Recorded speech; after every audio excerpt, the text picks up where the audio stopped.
Hello, everyone. It is so great to see some familiar faces in the Zoom room. If this is your first time, a big warm welcome to you, whether you're a young professional or even a rogue Xer or boomer in the house, we welcome you. If you've been tuning in all year, then welcome back and thanks for hanging with us through all of our programming. My name is Michalina Franks. That's still very new for me to say. Some of you know me as Michalina Antahabis. I work for the Charlotte Regional Visitors Authority, and I am your current board chair of the YP group. So a big thank you to all of our investor companies, of which many of you represent who are on today. So thanks for your investment in the Alliance. Regional mobility is why we are here today. It is a crucial piece of the puzzle when we think about, the Charlotte and the region of today and where we're heading in the future. The work of the YPs this year has been centered around two kind of main pillars, one being DE&I, of which you've heard a lot of thoughtfully crafted programming, and the other is our Charlotte 2050 vision plan through the Alliance's work with that. So today we're really going to drill down and focus in on that. I mean, after all, who better to shape Charlotte and the region of 2050 than all of us young leaders in the workforce now who want to enjoy it when we're reaching retirement in 2050. So we want to make sure that we're shaping and crafting along the way. If you've attended some of our luncheons and our after hours mixers this year, you may recall that we followed suit with the larger Alliance, their pattern of starting off programming sessions with what's called a connect to purpose. This concept was brought to us from Atrium Health, and it really helps set the tone for why we are gathered virtually here today. For today's Connect to Purpose, I'd like to introduce Anthony Burton from the Alliance, who will share some research and data of transportation and transit trends that he's seeing specific to young professionals in the region right now. And then our panelists will help guide us towards hopeful future trends. Anthony, thanks for being here with us today, and I will hand it over to you. Great, thank you. Good afternoon, everybody. Thanks for having me today. The YPs group is such a dynamic group, has such a great vision for the region, so it's such a pleasure to be with you all. So as was noted, the Connect to Purpose, as you may be familiar with now, allows us to understand why a conversation matters. It really grounds us prior to having a conversation. So one of the three strategies at the Alliance is to launch a coalition for a better 2050 and transform the region. Investing in transportation infrastructure is such an important part of that vision. So, I think I'll start here. We all know that the Charlotte region is growing fast. Many of us are not from this region originally, myself included, and we are part of that growth. During the past decade, the Charlotte region was one of the fastest growing in the country, growing at about 16%. That's about twice the national average. That growth was really concentrated in Mecklenburg County and some of the surrounding inner ring suburban counties. In fact, when you look at North and South Carolina and you look at the fastest growing counties, 2 of the 5 in each state are in the Charlotte region. So, we're kind of a hub of growth for both of the Carolinas. Looking forward, the region is supposed to grow by about 50% over the next 30 years, which translates to about 1.5 million people. Or looking at it another way, it's like adding the whole Raleigh MSA to the Charlotte region over the next 30 years. So there's going to be, there's projected a lot of growth happening over the next few decades. Mecklenburg County is expected to add about 600,000 people over that same time period. So that's kind of the equivalent of adding the current day populations of York County, Lancaster, and Union counties to Mecklenburg County over the next 30 years. So there's going to be a lot of growth here. And a lot of that is because of how this place is such a great place to live and people are increasingly moving here. So when you look at, the past decade, we're one of the fastest growing. When you look at 2019 to 2020, there was a lot of thought about maybe shifts in migration patterns due to COVID. Charlotte was actually the fifth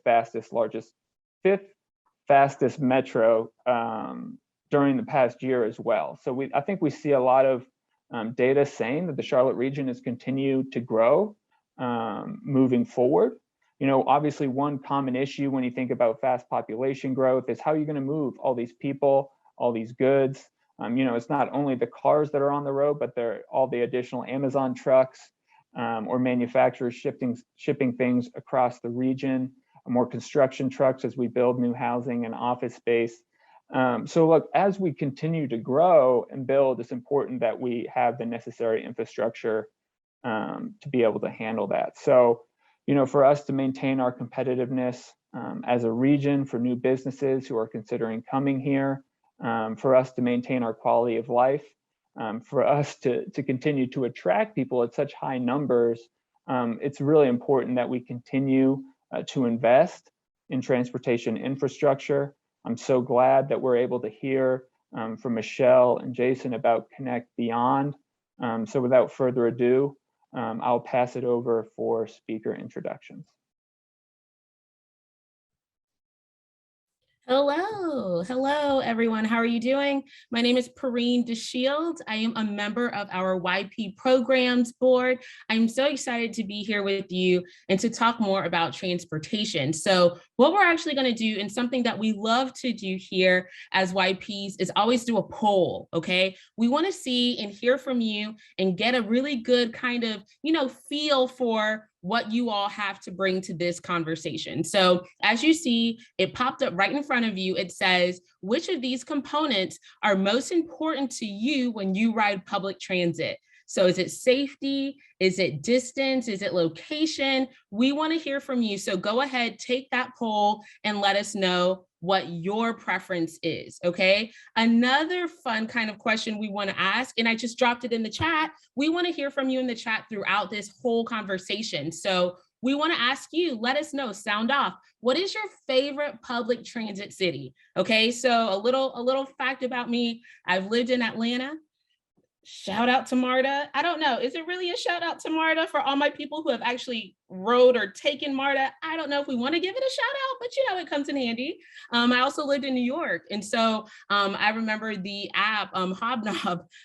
Not Hobnob, it's another app, but basically it tells you when the trains are coming, what buses to take, all the things. So let us know in the chat, what is your favorite public transit city? I see a lot of New Yorks. I see some DCs in here. Copenhagen, okay. Boston, oh, okay. Singapore, okay. Michelina's like, let's make it international. I see Isaac dropping London. Devontae said Cleveland. I love it. Please keep telling us in the chat, what's your favorite public transit city? I work for Belk headquarters. I've been working for Belk for the past 7 years. I oversee experiential programming, which really means virtual events, some influencer partnerships, and some in-store experiences. But again, I'm super duper excited to be here with you all today. So again, let's keep the communication open. Let's keep popping in and out of the chat as we hear more from our amazing speakers today. So I want to introduce you to our great speakers. So first up, we have Michelle Nance, okay? Michelle Nance is the Regional Planning Director of the Centralina Regional Council, providing planning services to 9 counties in the Greater Charlotte region. Michelle directed the creation of Charlotte Region's growth framework, Connect Our Future. She co-founded the Centralina Health Solutions Center, led a team to develop the Greater Charlotte Region's Freight Mobility Study, and is currently supporting the creation of 2-state 12-county regional transit plan, okay? So let's give a round of applause for Michelle. Another big shout out to Michelle. She holds a Master of Public Administration in BS in Urban and Regional Planning from ECU. Shout out to our East Carolina, you know, alumni in the chat. Are you a pirate? Let us know. We also know that Michelle has been the past president of the North Carolina chapter of American Planning Association and was also honored as one of the 2017 50 most influential women in the Charlotte region, and was also named 2017 Woman of the Year by the Mecklenburg Times. All right, Michelle, let's give it up. Let's give it up for Michelle in the chat. A round of applause. We love to see it. Next, we have Jason Wagger. Jason is the Assistant Regional Planning Director at the Centralina Regional Council and serves as a project manager for Connect Beyond, a regional mobility initiative that we're going to learn more about today. Jason's work includes projects that employ land use, planning principles, and public input and engagement processes, where he is regularly involved in transportation, energy, and environment-related activities that include collaboration among transit and freight movement stakeholders, solid waste and recycling programs, fleet managers, water resource planning experts, and renewable energy and energy efficiency initiatives from local governments, and quite often the public sector. Jason also serves as coordinator of the Centralina Clean Fields Coalition, a US DOE Clan Cities affiliate, and is a member of the American Institute of Certified Planners and is a certified environmental planner. So let's give it up for Jason as well. The crowd goes wild. We are so excited to hear from Michelle and Jason today. So I'm going to allow them to take it away. So don't forget, drop it in the chat. Let's communicate as we hear and see this awesome presentation. Well, thank you so much. As one of those rogue Gen Xers, I hope that I can keep up the energy level that we've set for the room. I just wanted to say thank you for the opportunity to be here to talk about Connect Beyond. It's a project dear to my heart, but one that's responding to transportation needs that have been expressed by communities throughout the region. So thank you to CRBA, the staff and board members who've participated on the policy and technical committees as part of this process, including Janet LaBar. These individuals have met periodically over the last 18 months, have given their feedback and their technical expertise, and we really want to thank them for the time and energy that they've invested in this plan and their support moving forward. So with that, we'll kind of move to what we're looking at today. We're going to talk a little bit about why transit, why now? So there's a lot of transportation options that are out there, but why are we focusing on transit in particular? We'll then talk about the plan. So the Connect Beyond plan, what does it include? And we have a really nice video that we'd like to share that really explores that. And it does so through the voices around the region. So you'll see some elected officials, some appointed officials and staff, some people that you might recognize from across the region. So I thought that a little bit of background might be in order for those of you that aren't familiar with our organization. We serve 9 counties in the greater Charlotte area. Our footprint is a little bit smaller than CRBA, but we're made up of a group of local governments that have chosen to come together to work on issues of shared concern. Obviously, transportation is one of those, always rises to the top of any survey, but we do a lot of work in the transportation area, economic development, growth, placemaking, land use, and energy. So those of you that are familiar with this region, you know that this really covers a lot of ground. We have the city of Charlotte, this is almost 900,000, but we also have communities as small as McFarland in Anson County, which is less than 100. So what that means is that we have to speak the language of transportation in a lot of ways. It's not just a one-hit wonder. We're talking about how transportation and transit in particular impact communities of all sizes in a lot of different geographies. And so Anthony did a really good job of talking about the growth that's happening and the growth that will continue to occur in the region. So I won't go over that, but I will say that in 2015, kind of seeing this on the precipice, the region came together to say, how do we anticipate this growth? How do we absorb this growth, use it for good, but keep our community identity and the unique community values in spite of the growth. Next slide. So each of the counties, when they came together, they looked at a growth scenario. How do we want to grow in a way that does all these things, that meets our needs? That growth scenario was quilted together across all the regions all the counties in the region.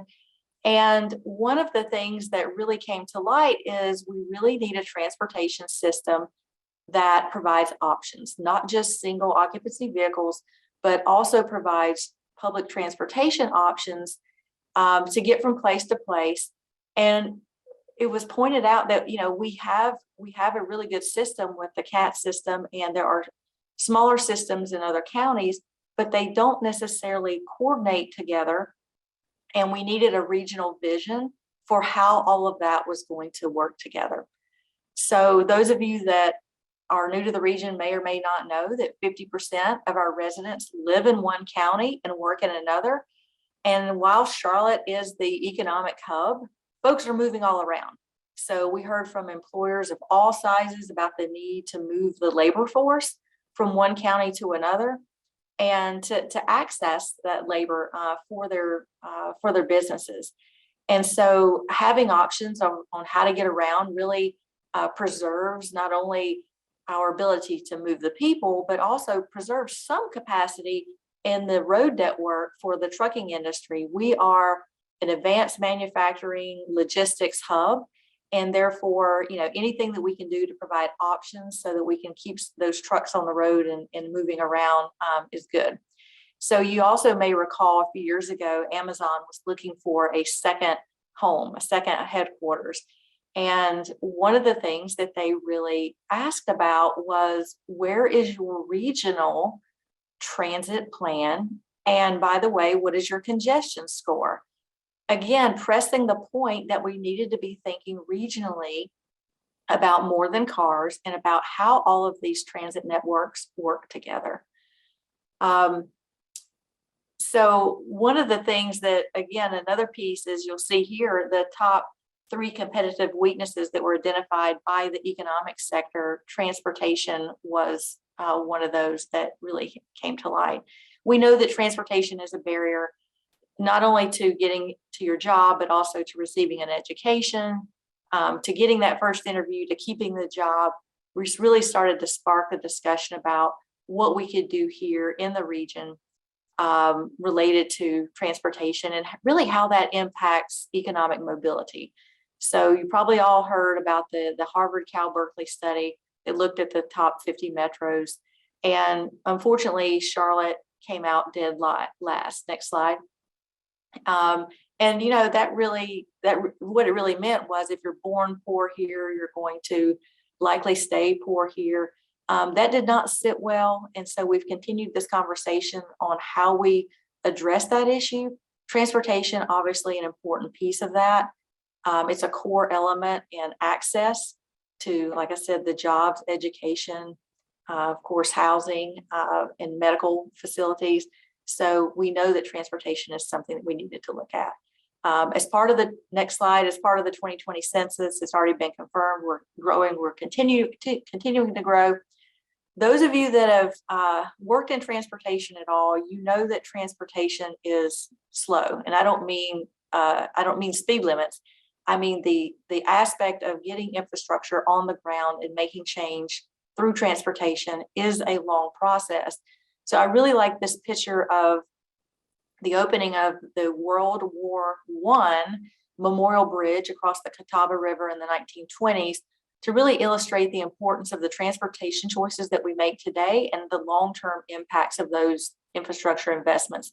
This bridge is actually still standing. It's used today. It is on the books for replacement in the next decade, and we hope we can get a transit element added to the bridge. So next slide.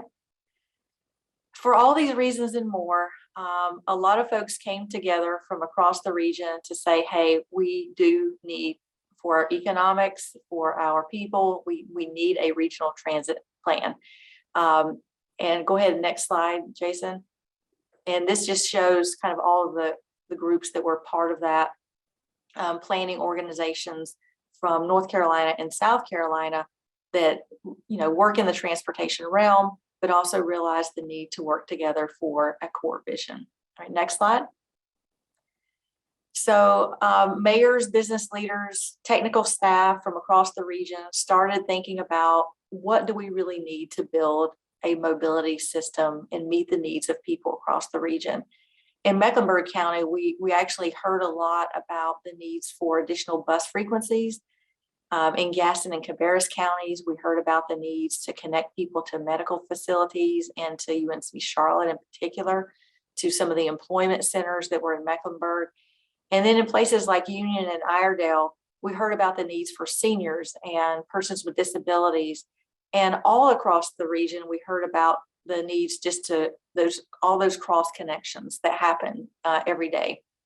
So our goal was really to create this mobility network that provides residents and visitors with a variety of mobility options, helping neighbors and folks get where they need to go in a seamless way. Next slide. So with any good plan, we're going to have priorities of what we want to achieve. And there was a recognition that communities needed multiple types of transportation options that really work together in order to be economically competitive, to provide transportation for a variety of people at different stages in their life, to accommodate the growth that's expected that we've talked a lot about, and then keeping our quality of life and providing access to those opportunities. Next slide. So while one of the things, and you saw that equity was one of the core components that we wanted to look at in this project. And while there's no single solution to tackling economic inequalities, focusing on improving transportation choices, accessibility, and increasing affordable housing is really a step in the right direction. And thinking about the equity and promoting upward mobility through access to all of these things that we've talked about was a core component. Transportation obviously playing a critical role. And so in the early stages of the project, we did a mapping exercise that really looked at the mobility improvements that would be needed. And those were guided by where there was the greatest need. So with that in mind, we put together an equity index portal. And it really looked at a combination of things. So places where there were one or fewer vehicle households, extremely low income, areas of consistent or persistent poverty, where there were vulnerable populations like seniors, persons with disabilities. We also looked at where are people riding transit now, a little bit of that's chicken and egg, but also where there were essential services. So as the growth comes, where are these essential services that people are trying to get to, the destinations, if you will, where we knew transit and mobility would be a core component. And then we also looked at a housing and transportation cost estimator. So, you're not supposed to be paying over 30% of your income in housing and transportation costs. And anything you can do to reduce that combination of cost actually will help you in your disposable income for your household. So transit is one of the ways that we can achieve that. And so it's something that we looked at closely. Using this index, we were able to develop the core of our plan, the spine of our plan, which was the high capacity transit networks. And you'll hear a little bit more about that in just a second. Next slide. So the study area that we were looking at was 2 states and 12 counties. That is a big geography, but transportation doesn't stop at city lines. It doesn't stop at county lines or state lines. And knowing that, we knew we had to take a look at a really broad area in order for it to really make sense, in order for a mobility system to really come into focus. Next slide. So as we looked at the mobility, we developed a blueprint that provides the multimodal system. And even though everybody likes to talk about light rail and commuter rail, that is a very core component of the project. But as I mentioned, we have a geography that's very broad, and there are some very rural and suburban areas that are encompassed in this area. Therefore, it's not all about light rail. There are a lot of other components, as you'll see here. So a bus network that has high frequency and goes to places that you want it to go. Looking at other mobility choices such as e-bikes and scooters, and making sure we're connecting urban areas and rural areas. So all of those things really need to work together seamlessly. And anyone who rides transit at some point is a pedestrian. And wouldn't it be great if they could also ride their bike to the transit stop or station? So all of those things have to come together at a very local level, which really appeals to, even some of our smaller communities have really nice core downtowns that are connected with sidewalks and transit. So those are really key places in our plan that are called mobility hubs. It's where that transit, all that transportation kind of meets up together. Next slide. So we put together a lot of recommendations, but they really broke down into 5 core mobility moves. And the video will go into a little more detail on those. So I'm going to let the video do the talking for us. I'll turn it over to Jason to start that video. We're going to go through that. And then once you've heard kind of what the plan is, then we'll have time for some discussion around those components and have a time for questions. Thank you.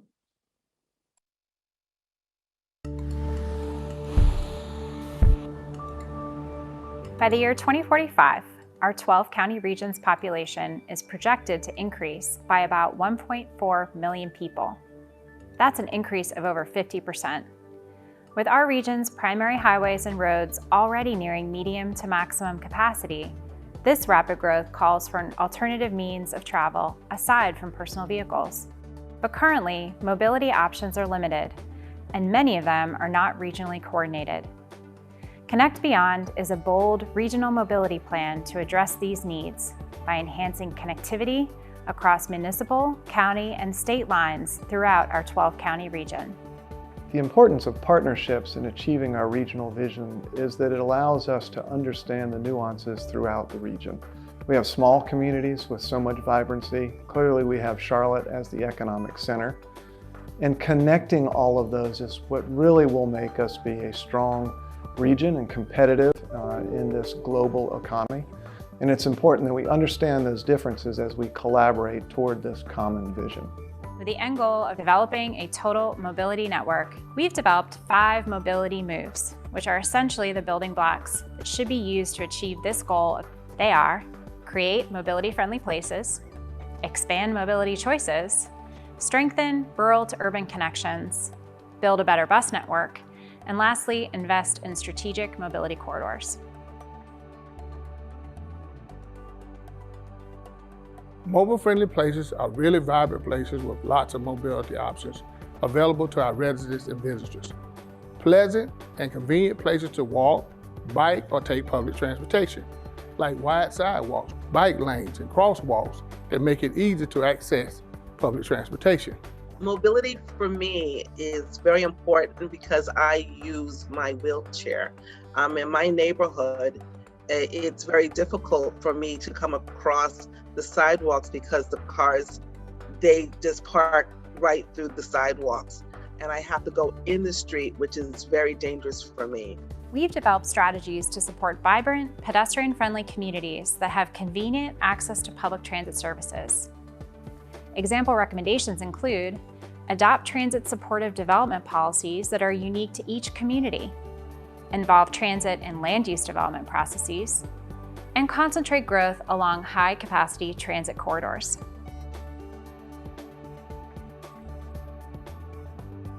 All aspects of our region are important. Some might suggest that light rail is the most important, or bus rapid transit, or even sidewalks and bike paths. All of that is important, and so we must understand the needs of all parts of our region and integrate those needs into one plan. Connect Beyond can help support mobility in our cities and encourage residents and visitors to use alternative mobility options. Mobility technology is changing rapidly. Our plans and approach should be nimble and future-ready. Under this move, the study recommends a regional commuter choice program, implementation of a regional network of mobility hubs where all transportation modes can connect with each other. And we should train the workforce of tomorrow for electrification efforts and on-demand services.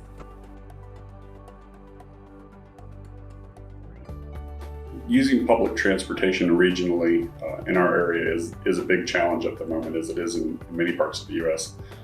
We have 17 different systems over 12 counties. However, for folks, it's very challenging to move in between those. People rarely stay in one place, and they go to different municipalities for different reasons. You may live here in Statesville and you work in Charlotte. You may go to the doctor in Huntersville. You may want to dine in Davidson. And each municipality has differing fare structures. They have different routes. They have different times of operation. For us, transit helps people that have been traditionally defined by barriers to economic development or barriers to good, healthy food. There's growth that's being spurred on by the growth in Charlotte that's impacting us. So we're always be interconnected just because of our general location to each other. So it's imperative that we work together and continue to build a system that will allow us to grow into the future. We've developed strategies to improve mobility and transportation choices for those who choose to live and work in rural communities. These include improve coordination and procurement with paratransit and human service providers, develop scheduling and funding models to enhance cross-county medical trips. And one of the critical things as we look at developing this sort of web of services across the region for people to be able to maneuver is to not just have those vehicles meet, but actually have a shared location where vehicles from different systems can all come to a location and people can transfer between the services that they need to seamlessly in an area where they can get information, have resources, where the vehicles can collect and then be able to move back out and continue their journey onward from that point. I'm happy with the routes that I have available to me, but I'm on the outskirts of Charlotte, so the farther away from downtown, the thinner the routes are. The backbone of any successful regional transit system is a well-coordinated, frequent, and reliable bus network. To move residents here today and those that are coming, the team recommends a transit and mobility education campaign, joint procurement to increase our buying power, and a regional fare structure.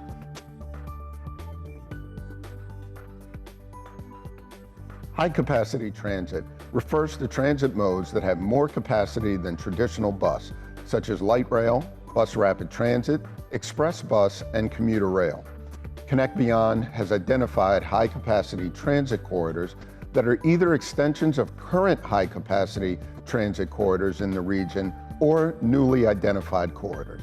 When we plan regionally, we actually have more power. And I think that as we look at this from that point of view, we need to also be planning and coordinating all of those resources, and particularly now when we have the ARPA funds that are coming down to communities. We also have the infrastructure money that will be coming. This is a once in a lifetime opportunity for all of us to plan together. There are so many projects out there, and if we do not work together collectively to hit the hot spots of the things that we need in this region, we'll never get anything done. Connect Beyond identifies candidate corridors throughout our region where high-capacity transit lines could possibly be extended or newly constructed, and where focused transit investments should occur. Each county is recommended to conduct studies determining the appropriate rapid transit mode, as well as implement near-term improved transit service to build ridership. Strategic mobility corridors have been identified as key corridors connecting communities that need improved service. Time is our most incredible asset that each and every one of us have, and many times becomes a determining factor in which mode of transportation we will choose as we're moving throughout the region. This is an issue of competitiveness. Being able to give individuals back the most amount of time in their commute, it allows them to spend more time pursuing business ventures, spending time with family, and enhancing quality of life. And much of that is tied to our transportation system and our ability to connect.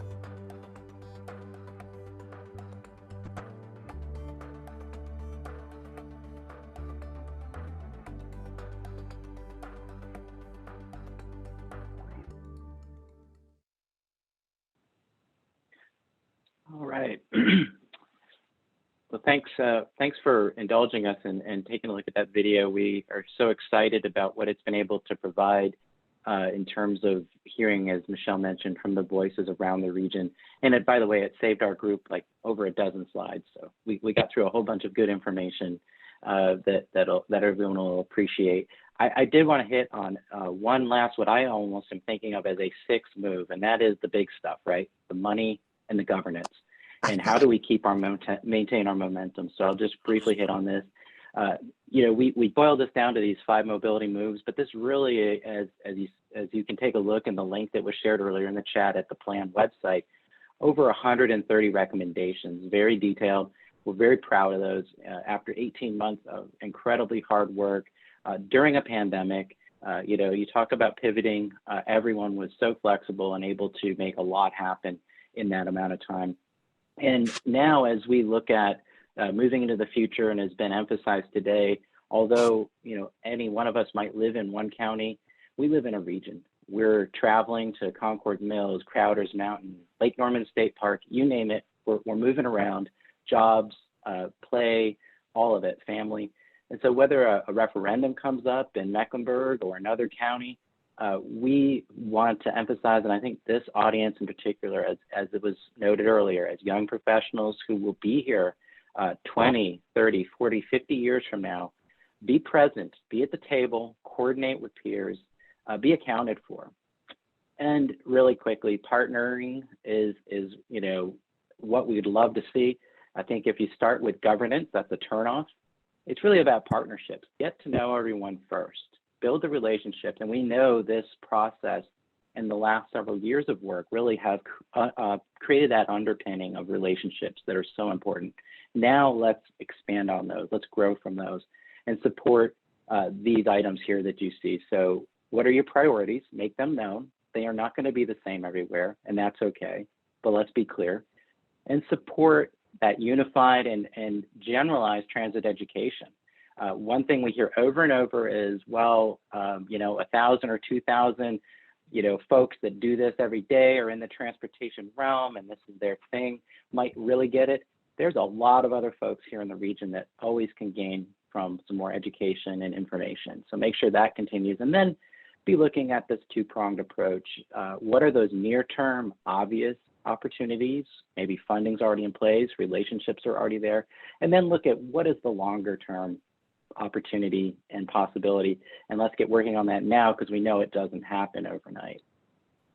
And then finally, as we grow the funding, here are some ideas on how that can be done. We could talk through all of these, but we know that unified voice element is huge. When you hear from our friends, say at the North Carolina General Assembly, they are very clear that if we hear from just the city of Charlotte or just Union County, that is not the same as if we hear from the whole region. That there's a shared, coordinated approach here. And when you invest in us as a region, you're really going to get a bang for the buck, and you're going to be putting in place something that we've all come together to say we all want. Right now, we represent over 1/5 of the state's population in this region. So that is a loud voice, and we need to remember that. So with that, I'll stop there. And Michelle, we might want to just cover a couple quick next steps, and then we'll open it up. Well, the good news about the plan is that our two sponsoring organizations, the Centralina Regional Council and the Metropolitan Transit Commission, which is the policy board for CATS, have endorsed this plan as of just a few weeks ago. So we are now moving from planning to implementation, which that's where the fun stuff starts, as Jason said. So this is about to get very real. And so we're going out into the region and talking more about this to groups like this, really getting prepared for what comes next. And that is the partnerships and funding that Jason mentioned. And I know we pasted this earlier, but just another quick promo of the plan link, and that's it. Thanks for hearing this presentation. I think you wanted to maybe open it up to a conversation. Yes, thank you. Thank you so much, Michelle and Jason. Like they mentioned, everyone, there is so much opportunity, right? There's so much opportunity for where Charlotte is now and where it intends to go in the future. So we're very, very excited about that. But thank you so much for sharing and breaking it all down for us. I think we're all able to walk away with a lot of nuggets and knowledge. So what we do want to do is showcase the results from the poll that we did earlier, right? So our question was, which of these components are most important to you to ride public transit? So out of safety, distance, and location, it looks like location comes in first. So it was 61%. So I think that that in itself is very telling. So Jason and Michelle, I definitely, just want to kind of open it up in regards to these results. What are your thoughts here? Well, I'll just start by saying transportation and land use are connected at the hip. I mean, origin and destination and where you're trying to get to. And even if you're thinking about location as where the bus stop is, that's important as well. So you really, to me, you can't separate these things. And as we move forward and we're approving developments in communities of all sizes, thinking about how transit fits in. And when I say transit, I'm also including mobility options. So sidewalks, bike lanes, all of these things, multi-use paths need to be worked into the land use planning process so that we make sure that as we build really cool places, that transportation is not left behind and an afterthought, because we know what happens then. It's more expensive to then retrofit and then creates a lot of chaos. For sure. Jason, did you want to add anything there? Yeah, I'll just say, I'm paraphrasing, but it reminds me of the quote of all, challenges or issues are local. And I really see this as just a surrogate for saying, hey, it's got to be reliable. It's got to be convenient. If it's not those items, then I'm just not going to be as interested. So it absolutely makes sense. Exactly, for sure. And again, like what Michelle mentioned, it's also connected together. So when everyone was kind of expressing what their favorite public transit city is, I think it's important to, think about why, right? And then how we can kind of then learn from that and see how we can really implement it within our own city here in Charlotte. So I think, again, it all works together. But thank you, everyone, for submitting and participating in that poll. We love to see it. So we want to see if you all have any additional questions, please drop them in the chat. If you would like to ask Michelle or Jason a question specifically, we're going to welcome you to, again, drop it in the chat and we can get to it. Or if you're more comfortable with unmuting yourself, you can also ask. But we definitely want to get to a few questions that you may have and open up this discussion. I see that Caroline Miller mentioned, is access to hotels and attractions such as Carowinds or the state parks around us included in this plan? You want to take that, Michelle? Oh, sure. See you nodding, yeah. Well, yes. So a lot of these major attractions, if they're on a major, thoroughfare, they may have been on our high capacity transit, corridor. In fact, Carowinds being right on 77, that is a high capacity transit corridor for sure, needs some mobility options in whatever way we can get them. But then in the more rural areas, one of the innovative things that we've actually seen done in other parts of the state is you'll see the on-demand van systems, the van transit systems that are in each county. Right now, they really focus a lot on medical trips only. And some of the rulemaking has suggested that, that's what they can do. But in other parts of our state, they actually open that up for other types of travel. So people are using those van transportation networks to actually get to other types of things, whether it be to visit relatives, to go to, the local park, to go to the grocery store. And so we know that that's possible in North Carolina. And so we've actually had some presentations done to our stakeholders here about that so that they could learn more and potentially bring that here locally. Love that. All right.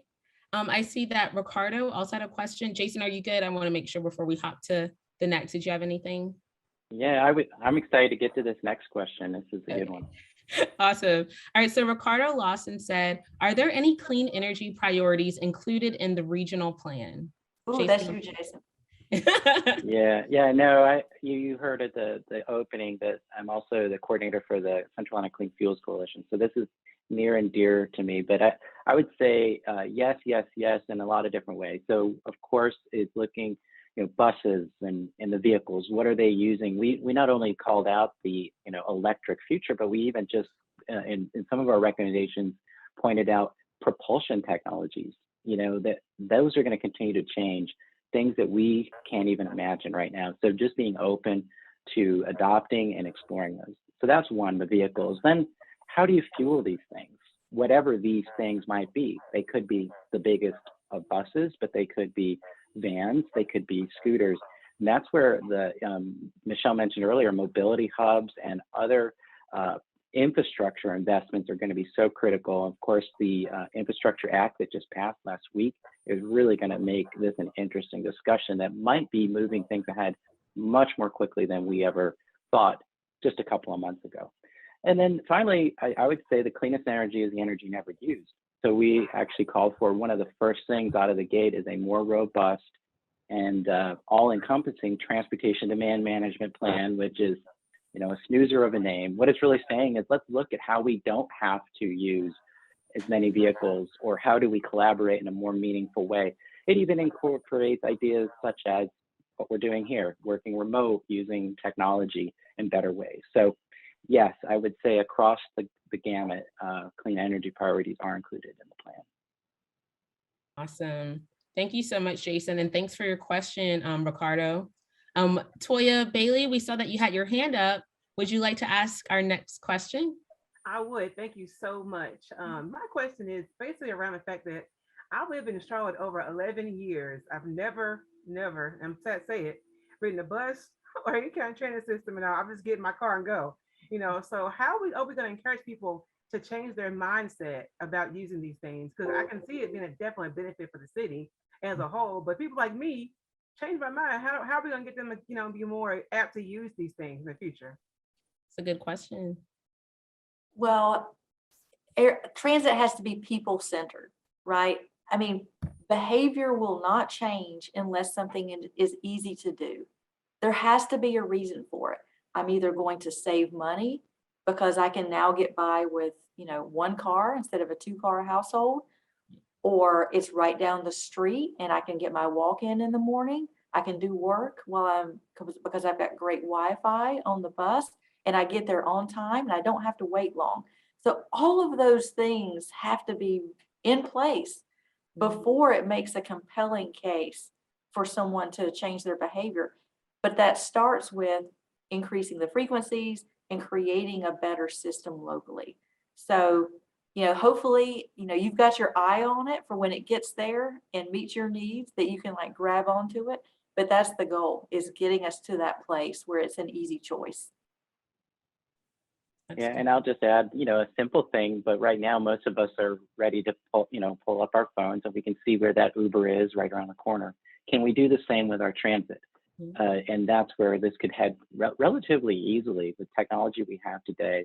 If you know where vehicles are and your, how your trip will play out, and it's very obvious and seamless, it's going to be a very different discussion than if you're like, oh my gosh, I've got to go do a small research project before I can even use, the transit system. So yeah, absolutely some opportunities. I'm going to make a vow, you guys. I'm going to get on a bus or some kind of form of transit for the end of the year. Yes, do it. I believe in you, Toya. I believe in you. You got this. I would push the gold line right now because it's free. So just saying. Better. Yeah, right? Check. Especially when you're thinking about going to different, sporting events or things uptown where, parking, is just crazy and chaotic. That's definitely one of the incentives for me to utilize public transit for sure in Charlotte. So I really love what Jason mentioned just about the ease and accessibility to it, and how that plays a huge factor. I think a factor to specifically millennials and Gen Z, right? So if you can access it quickly on your phone and get to it and know, okay, I can go to South End or take this from South Boulevard to XYZ easily, then that'll make you more, prone to use it. So I thought that was really great and a really good question you had, Toya. So keep us posted. We want to know, all right? You got to tag us or something in social. You got to, follow up. We have another question from Stacy in the chat. Stacy mentioned, how does international travel factor into this getting to from the airport seamlessly? Well, I will say that Access to the airport is something that I know CATS is looking at very closely, and it is part of their 2030 plan, which is actually the kind of a base of this Connect Beyond plan. You'll notice if you look at the high capacity transit corridors, they feed off of where the CATS programs already are either in place or are planned. So I would say, just keep track and keep an eye on the Silver Line design, implementation, and planning that's going on right now. It's my understanding that the Silver Line will be very close to the airport, but then getting people actually to the airport facility, they're still working on that. So I would just say pay very close attention. Anytime you hear Silver Line, just listen up to see what the latest is. Yeah, that's really good. Yeah, I can't say anything more other than it's exciting to see that maybe the timelines we're hearing might get compressed a little bit. So again, with the infrastructure bill, we might see things happening a little quicker than we thought even a couple months ago. Yes, yes, yes. That's what we like to hear. All right, so our last question, just to wrap up, what does equity in transportation really mean? How would you all break that down? I know we tapped on it a little bit throughout, the presentation, but if we can kind of, get to the meat of it, again, what does equity in transportation really mean? I'll start with my very quick answer, and I've just always really appreciated this word is access. So it just means access to what you need to have that high quality of life that we all would like to think we have access to. So whether it's your groceries, getting to family, your job, what can you say about access for you? And then, so that's the challenge. And then we back out of that. What do we need to bridge those gaps for folks that maybe don't have what they ought to have? So that's maybe a shorter, more quicker answer, but then of course is wrapped in that a lot of discussions. But Michelle, did you have your thoughts on that? Well, I think that's a perfect answer. I mean, access is really what it's all about. But as we start peeling back some of those layers, I think it's important to look at equity in transportation related to geography. So regardless of where you live, having that access, and so that includes, making sure that the transit network is good in the rural areas as well. I think it's also good to look at the person. So your age, your race, what issues are there that need to be looked at in terms of access and transportation. And then thinking about even gender. So, equity for women. So when we think about the transit stops, are they safe? Is there lighting there? The security, the things that you might have with you if you're caring for an aging adult or a child. Is there room for the stroller on the bus? I mean, all of these things, I think, taken into consideration. In other words, thinking about others as you plan a network. And I think it really just kind of boils down to that.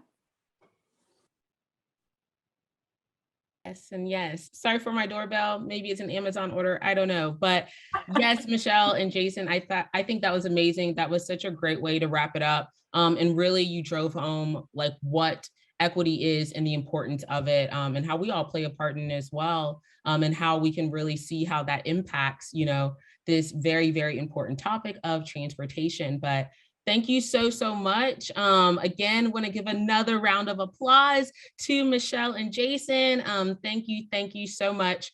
We know that there is one more question in the chat. Madeline, if you would like to drop like your email or send me your email address, I'll make sure that we get that question to our panelists so that we can get that back to you. But thank you so much. What we're going to do now is have a few closing remarks from Kelly O'Brien. So Kelly, if you'd like to pop on and just share some info and insight, we'd love to have you. Thank you so much. I really enjoyed this conversation, and I really love the thoughtful questions that were submitted. So, my name is Kelly O'Brien. I serve as the Chief Advocacy and Strategy Officer at the Alliance and the President of the Alliance Foundation. And one of the major initiatives that we're working on is called the Transformational Mobility Network, TMN. And if you think about in your mind's eye, the 12 county footprint that we just saw with the Connect Beyond, TMN is very specific to Mecklenburg County. So it's one piece of that bigger puzzle. And TMN is a mix of both transit, which is defined as high capacity rail and bus, as well as transportation, which can include everything from roads and sidewalks and greenways and bike paths. And so this is a real opportunity for investment to keep our region competitive. And it's really considered kind of the backbone right now of the Connect Beyond project. So I wanted everyone to know about the exciting work that's happening with the Alliance, and we will be reaching out to you and the companies that you work with and for, because we want to make sure that we're working with all of our regional partners, our leaders in Raleigh, and we get this to the finish line. So you'll be hearing a lot more about this. There's going to be company captain letters coming out, giving you an opportunity to be at the table, sharing social media, getting your questions answered. And there is just a lot of fun work ahead of us in 2022. So really appreciate your interest in transportation. It's an exciting time to be in Charlotte and the Charlotte region. So thank you for a few minutes to just say hi to everybody and get this on your radar screen. Kelly, and I'm gonna close us out with a few more seconds left. This was our last program of the year. My time as chairdom is drawing to an end, and I just wanted to say it's been a true pleasure serving the Alliance and the board and all of you in this capacity, whether y'all jumped on board with us virtually in pajamas, with kids, with pets, with, you know, your offices bare, with masks. So thank you for riding the wave with us. We hope you've learned and made some connections. We are trying to put together some really thoughtful and different programming heading into the 2022 year. So I dropped in the chat the YP email. Also connect with me on LinkedIn if you just want to learn more about the group. And, you know, as we draw to a close for this program specifically, we want to put up a QR code for all of you to be able to, and a poll, to be able to figure out how satisfied you were with today's program. So hopefully more in person heading into 2022, hopefully some smaller groups with really thoughtful and intentional networking opportunities. So hope to see you then, and looking forward to brighter days to come. Have a great rest of your week.